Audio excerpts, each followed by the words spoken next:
10, 9, 8, 7, 6, 5, 4. 3, 2, 1.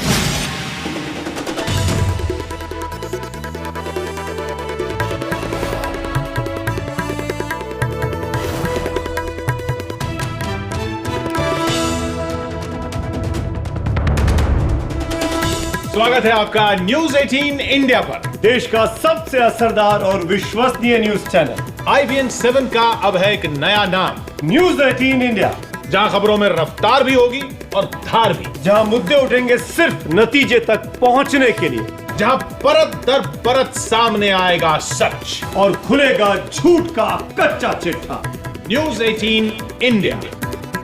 News 18 India, डंके की चोट पर। जवाबदेही के नाम पर सवालों की लंबी डोर हो, जब वादों की भीड़ में सिर्फ दावों का शोर हो, जब झूठ की फुसफुसाहट में चीखें भी गुम हो जाती हो, सच की जान की कीमत ज़बां की बेड़ियां चुकाती हों। जो कहना है वो कहना है डंके की चोट पर।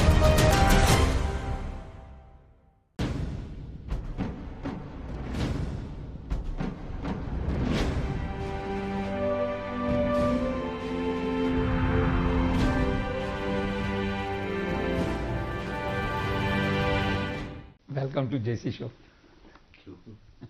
मैं तो बहुत दिनों से इंतजार कर रहा था। Thank you sir. 3-4 महीने में आपके यहाँ चुनाव होने जा रहे हैं, क्या लगता है फिर से सरकार बनाएंगे? हिम्मत से काम तो कर रहे हैं और हमको अपने काम पर विश्वास है। जिस तरीके की नकारात्मकता हमारे विपक्ष ने अपना ली है, जिस तरीके का नकारात्मक उनका दृष्टिकोण है, मुझे नहीं लगता है कि नकारात्मक दृष्टिकोण के साथ किसी पार्टी को या व्यक्ति को सफलता मिल सकती है। और हम चुनाव की तरफ बिल्कुल सकारात्मक भाव से जा रहे हैं, इसलिए सफलता हमारा ही वर्ण करेगी, इसका मुझे विश्वास है। अभी एक सर्वे आया है इंडिया टुडे में, 38-29 के बीजेपी आगे है, कितना मानते हैं आंकलन को? देखिए, मैंने उस सर्वे के विषय में सुना है और इससे पहले उनका एक रैंडम कुछ वो निकला था, उसने कोई दूसरी फिगर बताई थी।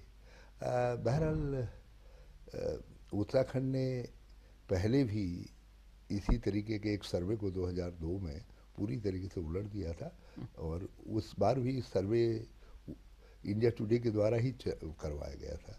तो हमें उम्मीद है कि इस बार भी हम उनको गलत साबित करेंगे। आपको लगता नहीं कि चुनाव ये कांग्रेस वर्सेस बीजेपी होने के बजाय हरीश रावत वर्सेस बीजेपी हो गया है? ये क्या फिनोमेना है? देखिए, होना ऐसा नहीं चाहिए था और मेरा अब भी मानना है कि चुनाव तो पार्टी ही लड़ेगी और मैं भी पार्टी के नेतृत्व में या पार्टी नेतृत्व के नेतृत्व में चुनाव में जाऊंगा। मगर भाजपा ने एक तरीका अपना लिया है कि आप उस राज्य का जो नेतृत्व है उस पर प्रहार करिए, उल्टे सुल्टे जिस तरीके से हो। और उनको लगता है कि इस तरीके की स्ट्रेटेजी में वो डॉक्टर मनमोहन सिंह पर आक्रमण करके दिल्ली में सत्ता से कांग्रेस को डिसलॉज करने में सफल हुए हैं। और मैं पहले भी कहा करता हूँ मजाक में लोगों से कि ये हिट एंड रन पार्टी है। ये नहीं देखती है कि आरोप लगा है उसके पीछे तथ्य कुछ है नहीं है, उसके लिए कोई होमवर्क नहीं करती है। मार डालो पत्थर, मार डालो कीचड़, फेंक डालो जो है। मगर हम भी अपने तरीके से पुराने जहाँ जहाँ इन्होंने ये स्ट्रेटेजी अपनाई उसकी तोड़ निकालने की कोशिश कर रहे हैं और हमें पूरा विश्वास है कि मीडिया के हमारे मित्र भी इनकी इस टैक्टिक्स को एक्सपोज करने में हमारी मदद करेंगे। तो किन मुद्दों पे चुनाव लड़ने जा रहे हैं? देखिए, हमारा तो सिंपल मुद्दा है, कांग्रेस का शाश्वत नारा है। हम अपने भाजपा के दोस्तों की तरीके से नहीं है। हमारा नारा विकास, समाज कल्याण, आम जनता कल्याण, सौहार्द, सामाजिक सौहार्द और आगे की तरफ आप बढ़िए, आगे की तरफ देखिए तो हम अपने विकास को जो हमने रोड मैप बनाया है उसको माध्यम बनाएंगे। जो हमारे पास सोशियो इकोनॉमिक डेवलपमेंट का एजेंडा है, उसको हमने लोगों के सामने ले आउट किया है पिछले 2-2.5 सालों के अंदर। हम उसके आधार पर लोगों से वोट मांगेंगे और हम लोगों से इस आधार पर वोट मांगेंगे कि आज भी सारे सभी समाजों को जोड़ करके चलने की क्षमता कांग्रेस के अंदर है। इसलिए उत्तराखंड जैसे जो है एक छोटे लघु भारत में कांग्रेस ही एक मुफीद पार्टी है नेतृत्व देने के लिए। जो है जो पीड़ा रही, क्या वो भी मुद्दा रहेगा इस चुनाव में? नेचुरल है, नेचुरल है भाई। ये तो आज हर उत्तराखंडी कह रहा है कि इन्होंने 4 पाप किए। इन्होंने पहला पाप किया, दल बदल करवा दिया, और वो पाप इन्होंने हमारे साथ ही नहीं किया, इन्होंने संविधान के साथ किया, 10th शेड्यूल के साथ किया। अटल बिहारी वाजपेयी जिन्होंने कहा कि दल बदल कोड है, सामाजिक कोड है, लोकतंत्र के शरीर पर कोड है, इससे बचो। इसलिए 2/3 बहुमत जब हो तभी पार्टी में स्प्लिट किया जा सकता है, पार्टी में स्प्लिट हो सकता है, पार्टी में दल बदल नहीं हो सकता है। इन्होंने दल बदल करवाया है, ओपनली आप भी कह रहे हैं पहलवान कि हम दल बदल करवाएंगे करके। दूसरा जो है, लोग इनसे सवाल कर रहे हैं भाई ये राष्ट्रपति शासन क्यों लगा दिया? जब गवर्नर ने कह दिया था 28 तारीख को बहुमत सिद्ध करो, तो विधानसभा के रास्ते जाने देते इनको बाहर करते। तुमने राष्ट्रपति शासन क्यों लगा दिया? और उस मामले में हाई कोर्ट और सुप्रीम कोर्ट ने जो बातें कही हैं वो सबके सामने है, और जो फजीयत हुई है इनकी, उसका कहीं तो इनको लेखा जोखा, कोई लोगों की स्मृति इतनी कमज़ोर नहीं होती कि उसका हिसाब नहीं मांगेंगे। और तीसरा, लोग कह रहे हैं कि भाई जब ये भी हो गया था, विधानसभा अध्यक्ष कह रहा बजट पास हो गया, स्पीकर हाईकोर्ट कह रहा है बजट पास हो गया, सुप्रीम कोर्ट पर जा रही है, और तुमने जो है हमारा बजट जो है लॉक एंड की में बंद कर दिया। बेचारे गवर्नर से हम कह रहे हैं हमारा बजट पास कर दो, कख ले गो मेरा बजट, कहाँ चला गया मेरा बजट, कह रहे हैं, आवाज़ लगा रहे हैं। और वो अब पता चला वो तो जो है नॉर्थ ब्लॉक में लॉक एंड की में बंद था। गवर्नर क्या करते, मंजूरी नहीं मिली, हमको नया बजट लाना पड़ा। 5-6 महीने हमारे जो विकास के थे, आज अब मैं लाइन अप कर रहा हूँ चीज़ों को। आज वो 15 लाख का इंतज़ार लोगों का खाता अब भी कर रहा है। 2 करोड़ नौकरी देने वालों ने घर घर में झगड़े तो करवा दिए, लेकिन नौकरियां कहाँ मिल गई, कहाँ गए? आज किसान अपने अच्छे दिनों को देख रहा है, दूरबीन लिए खड़ा है बेचारा, अभी उसको कहीं दूर दूर तक अपने राज्य की सीमा में आते नहीं दिखाई दे रहे हैं अच्छे दिन जो है। नैनीताल हाईकोर्ट में जो हियरिंग, जो सीबीआई केस की आप बात कर रहे थे, इसको लेके कोई चिंता, कोई एंग्जाइटी मन में? देखिए, एंग्जाइटी तो तब होती है जब आदमी का कहीं कोई भूल हो। मैंने तो साफ ही उसमें सब देखे हैं। मैंने कहीं कहा मैं कोई माल दे रहा हूँ, कहीं कह रहा हूँ कि मुझे ये फला माल चाहिए, मतलब विधायक चाहिए करके, मैं खुद ही कोई व्यक्ति सजेस्ट कर रहा है, खुद ही पैसे का इंतजाम कर रहा है, खुद ही देने वाला बन रहा है, तो मेरी वहाँ क्या गलती है? तो उसमें यदि कोई जवाब देने हैं तो जवाब दूसरे पक्ष को देने हैं। और अनंतो गत्वा कोर्ट ये भी पूछेगा कि तुम यार ये खरीदने के लिए माल तो तुम लगाने के लिए तैयार थे, माल कहाँ से था तुम्हारे पास?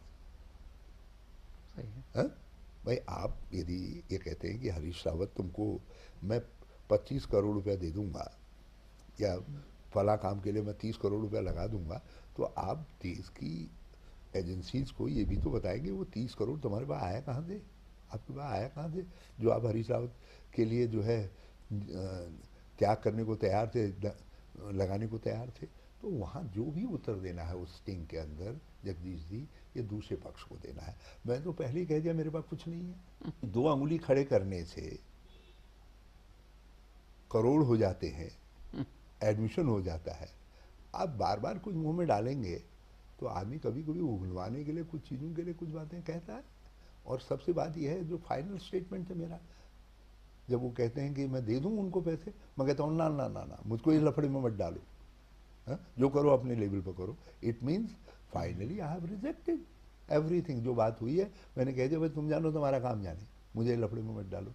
तो nobody can deny with that fact. तो इसलिए मेरा ख्याल है सीडी जो है, मेरा डिफेंस ज़्यादा है बजाय हमारे भाजपा के दोस्तों के लिए मेरे खिलाफ हथियार के। इस चुनाव में टिकट डिस्ट्रीब्यूशन एक क्रूशियल फैक्टर रहेगा, तो टिकट कौन बांटेगा, हरीश रावत, अंबिका सोनी या कुछ और दिल्ली में? देखिए, पार्टी बांटेगी और मेरी कोशिश रहेगी कि इसमें पीसीसी की भी महत्वपूर्ण भूमिका रहे। मैं समझता हूँ कि अनंतो गत्वा जो है ये पार्टी है जो चुनाव लड़ती है, मगर व्यक्ति का भी अपना एक फैक्टर है और उस फैक्टर के रूप में जो है मैं पार्टी के लिए एक प्लेटफॉर्म मेकर का काम कर सकता हूँ, एक पार्टी के लिए जो है उसके प्रचारक का काम कर सकता हूँ, वो भूमिका मैं अदा करूँगा। आपने सुना कसम खाई है कि बागी विधायकों को चुनाव नहीं जीतने देंगे, कांग्रेस में नहीं लौटने देंगे। अंबिका सोनी ने कहा कि द्वार खुले हैं, ये कंट्राडिक्शन ऐसी बड़ी बात मैं नहीं कहता। अंबिका जी ने किस संदर्भ में कहा ये मैंने ना उनसे पूछा, न मैंने उसको एग्जैक्टली क्या कहा वो मैंने देखा नहीं। तो वो जब कहती हैं कि द्वार खुले हैं तो मगर मैं इतनी बड़ी बात नहीं कहता कि मैं उनको नहीं जीतने दूंगा, मगर मेरा एक बात मानना है, ये दल बदल एक शुरुआत है हुई है, और यदि दल बदलू जीत गए इस समय 10 लोग, तो इसका अर्थ है आगे दल बदल फिर होगा। बाकी मेरी कोई ताकत नहीं है, मैं तो उत्तराखंड के अंदर सबसे कमज़ोर व्यक्ति हूँ, क्योंकि मुख्यमंत्री हूँ, मुझे बस सब चीज़ों को आगे लेकर के चलना है। मैं किसी से झगड़ करके चलना ही नहीं चाहता, मैं तो सबका सहयोग लेकर के चलना चाहता हूँ।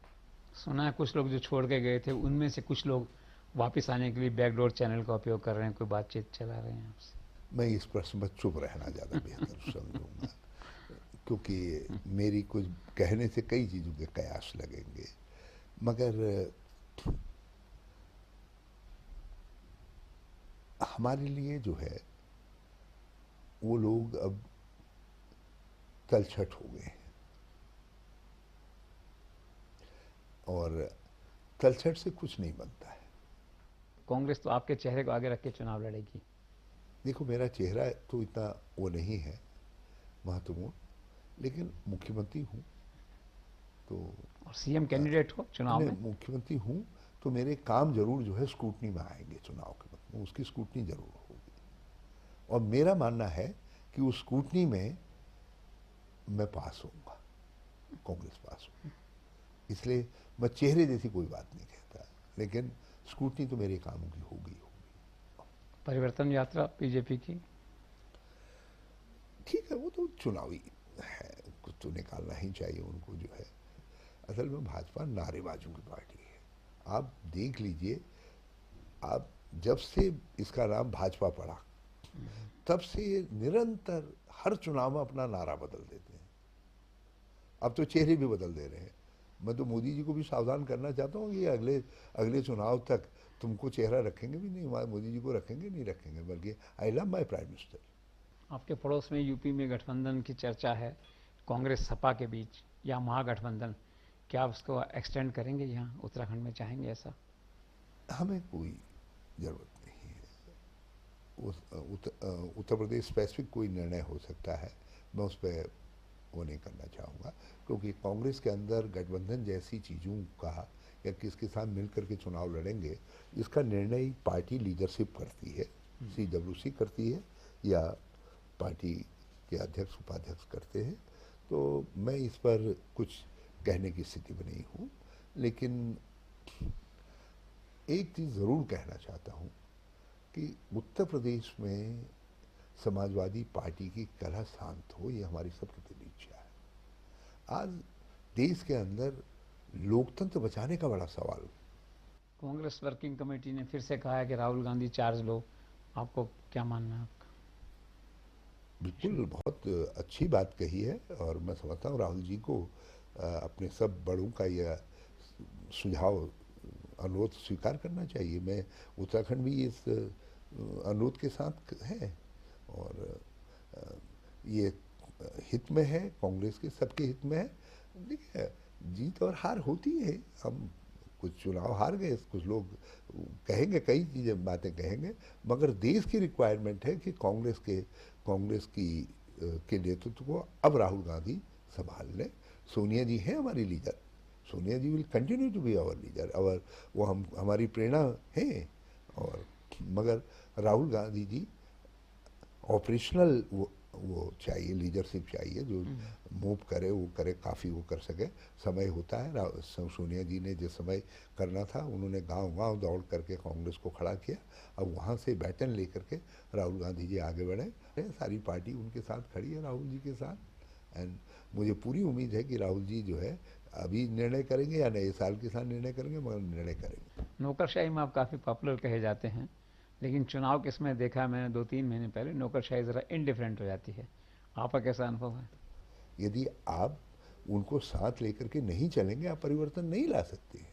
आप ला करिए। और मुझे अच्छी तरीके से याद है कि यदि मैंने केदारनाथ में इसी मशीनरी पर भरोसा नहीं किया होता और इसको बकअप नहीं किया होता तो आज केदारनाथ यात्रा शुरू नहीं हुई। अभी भी नरकंकाल मिल रहे हैं वहाँ, कैसे, ये क्या? नरकंकाल तो मिलेंगे ही, अभी और मिलेंगे, क्योंकि लोग उस समय जान बचाने के लिए जहाँ तहाँ भागे।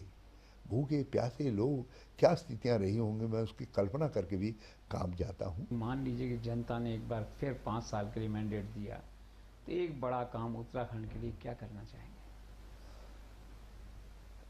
मैं 5 साल में पलायन को रोकूंगा और मेरे बेबसी के पलायन को, और जो संभावनाओं युक्त पलायन है उसको मैं बढ़ावा दूंगा। मतलब एजुकेशनल इंस्टीट्यूशंस को, टेक्निकल इंस्टीट्यूशन को सेंटर ऑफ एक्सीलेंस के रूप में डेवलप करूंगा, ताकि मेरे बच्चों की मांग जो है देश और दुनिया में रहे। और जो बेबसी का, गरीबी का पलायन है, चाहे वो शिक्षा के अभाव में हो रहा, स्वास्थ्य के अभाव में हो रहा हो, उसको मैं नियंत्रित करूंगा, उसको मैं रोकूंगा।